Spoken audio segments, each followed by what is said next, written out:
আজ চিকেনটা আমি দুই রকম পদ্ধতি দিয়ে রান্না করব। একটা বোনলেস হিসাবে রান্না করব আর একটা হাড় সমেত রান্না করব।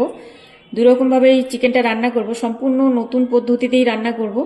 ভিডিওটা সম্পূর্ণভাবে দেখুন, ভালো লাগলে লাইক করবেন, সাবস্ক্রাইব করবেন আর বন্ধুদের সাথে শেয়ার করবেন।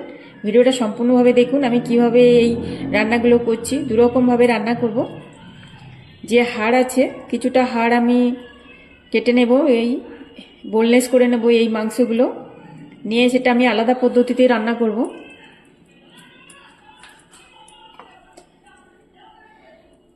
এই এই পিস থেকে কিছুটা, বেশ কিছুটা আমি বোনলেস করে নিতে পারবো।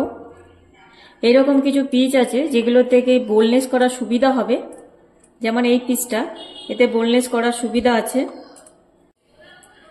এই পিসগুলো থেকে আমি বোনলেস করে নেব চিকেনটা।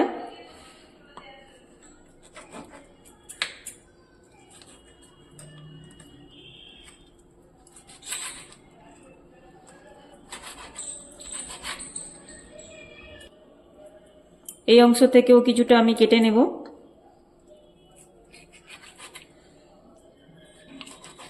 এইভাবে ছোট চাকু দিয়ে আমি কেটে নিচ্ছি।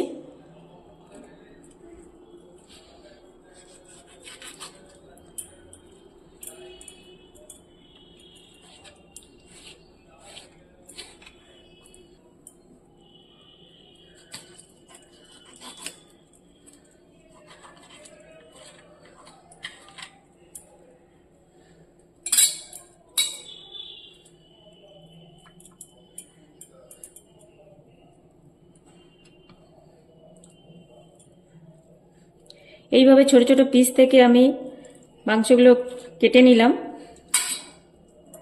এর মধ্যে হাড়ের কোনো অংশ নেই, এই অংশগুলো আলাদা করে নিলাম আর এই অংশগুলো এর সাথে মিলিয়ে দিলাম। আপনারা পারলে বাড়িতেই বানিয়ে নেবেন, নইলে দোকানে বললে কিছুটা বোনলেস তৈরি করে দেবে।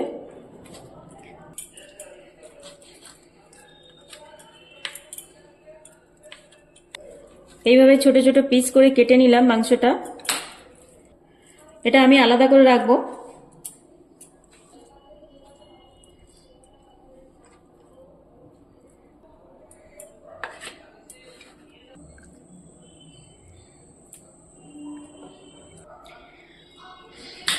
এগুলো আমি টুকরো করে কেটে নেব।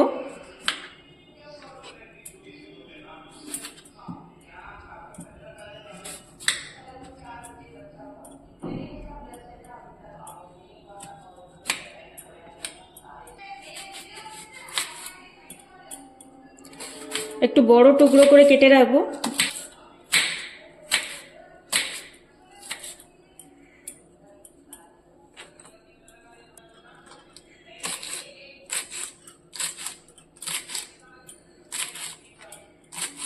পেঁয়াজ কালিটা আমি একটু ছোট ছোট টুকরো করে কেটে নিচ্ছি। টুকরো করে কেটে নেব, এটা পেস্ট বানাবো না।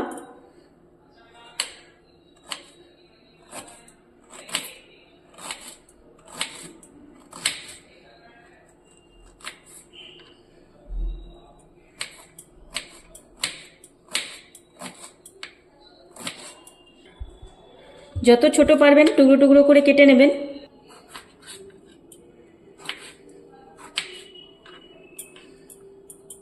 টমেটো আমি একটু বড় সাইজে কেটে দিলাম।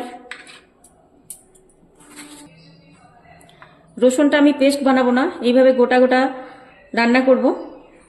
দেখুন এই কিভাবে আমি রান্না করছি, ভিডিওটা সম্পূর্ণ দেখতে থাকুন।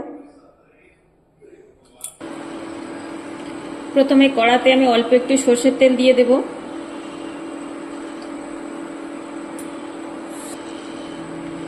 এরপর মাংসগুলো দিয়ে দিচ্ছি।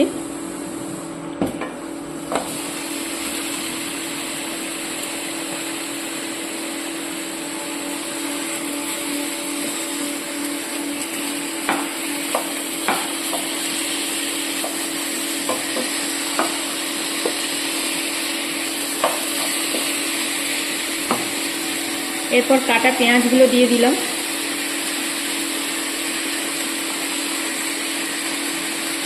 এর উপর কাটা টমেটোগুলো দিয়ে দিচ্ছি।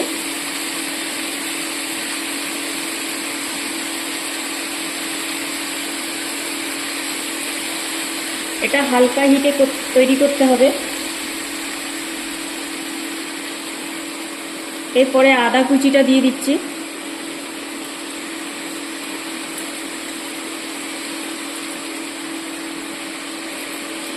গোটা রসুনগুলো দিয়ে দিলাম।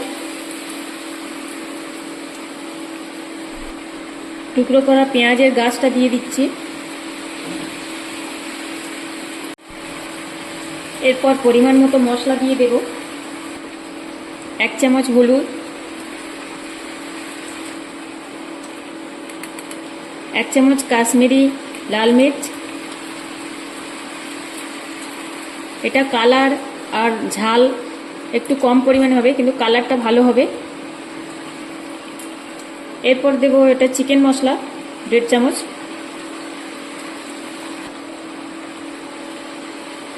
পরিমাণ মতো লবণ দেব।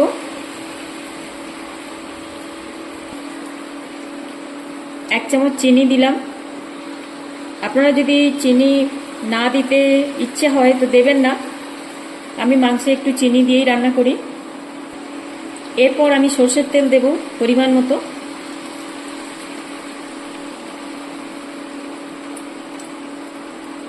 একটু বেশি পরিমাণেই সরষের তেল দেব।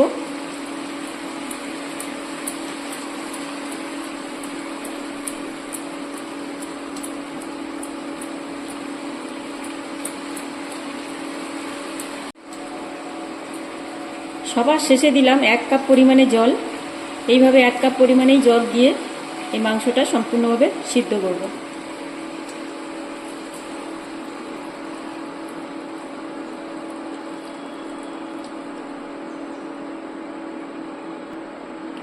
এটা ঢেকে দিলাম। 20 মিনিট পরে চেক করব। 20 মিনিট হয়ে গেছে, এটা চেক করে দেখব।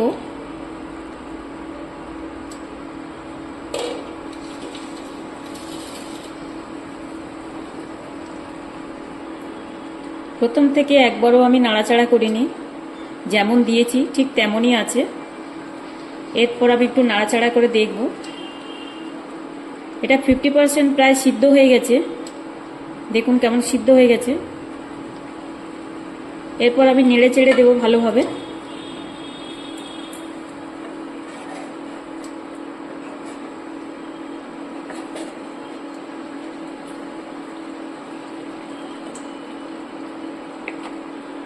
কতটা সিদ্ধ হয়েছে দেখো।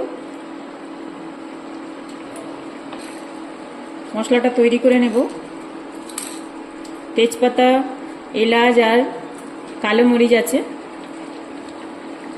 এটা একটু ভেঙে আর এর মধ্যে দিয়ে দেব। সুন্দর একটা সেন্ট আসবে, টেস্টও বাড়বে।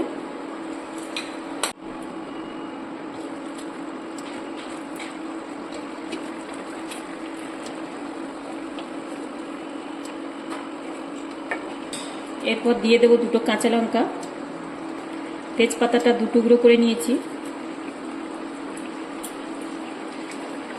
আর এই মরিচটা আমি ভালোভাবে ভেঙে নিয়েছি, এইভাবে মরিচ আর এলাচটা।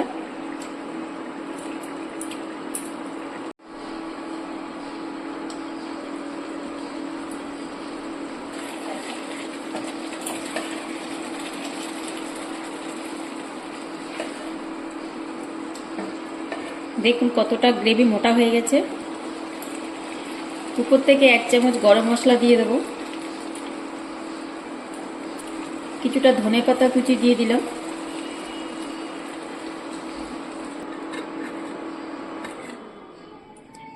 রসুনগুলো ভালোভাবে সিদ্ধ হয়ে গেছে, কিন্তু গোটা গোটা আছে।